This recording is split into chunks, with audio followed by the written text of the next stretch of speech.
ইরানের নজিরবিহীন হামলার পর দিশেহারা হয়ে পড়েছে ইসরায়েল। প্রতিশোধের জ্বালায় ফুঁসছেন নেতানিয়াহু, যাদের সমর্থন আর আশীর্বাদে হয়ে উঠেছেন মধ্যপ্রাচ্যের ত্রাস।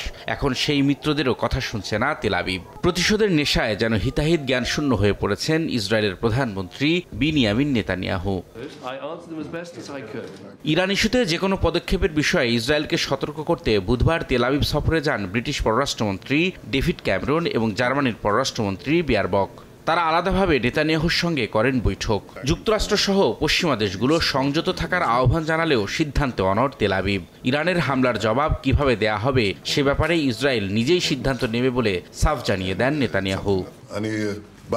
আমি মনে করি ইসরায়েলকে রক্ষায় বন্ধু দেশগুলো আমাদের পাশে থাকবে, শুধু কথাই নয় কাজেই সেই প্রমাণ দেবে। তারা আমাদের বিভিন্ন ধরনের সহযোগিতা এবং পরামর্শ দিচ্ছে। তবে আমি স্পষ্ট করে বলে দিতে চাই, আমাদের সিদ্ধান্ত আমরাই নেব। ইসরায়েল নিজেদের সুরক্ষায় সবকিছু করবে।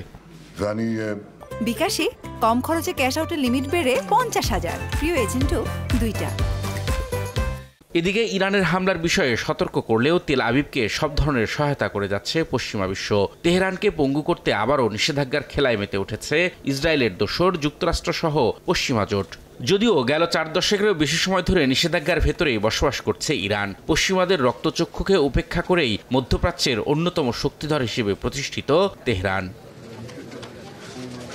ইসরায়েলের সবচেয়ে বড় মিত্র যুক্তরাষ্ট্র জানিয়েছে, ইরানের ক্ষেপণাস্ত্র ও ড্রোন কর্মসূচি IRGC ও দেশটির প্রতিরক্ষা মন্ত্রণালয়ের উপর নতুন নিষেধাজ্ঞা দেবে তারা। একই পথে হাঁটছে ইউরোপীয় ইউনিয়ন। EU এর পররাষ্ট্রনীতি বিষয়ক প্রধান বলেছেন, ইরানের উপর নতুন করে আরও নিষেধাজ্ঞার বিষয়ে একমত হয়েছে তারা। মধ্যপ্রাচ্যের বিভিন্ন সশস্ত্র গোষ্ঠী ও রাশিয়ায় ইরানের ড্রোন সহ অন্যান্য অস্ত্র সরবরাহের ওপরও দেওয়া হবে নিষেধাজ্ঞা। তেহরানের ওপর কঠোর ও সমন্বিত নিষেধাজ্ঞার ছক কষতে ইতালিতে জড়ো হয়েছে শিল্পোন্নত দেশগুলোর জোট G7 এর নেতারা। রবিউল ইসলাম আওলাদ, সময় সংবাদ।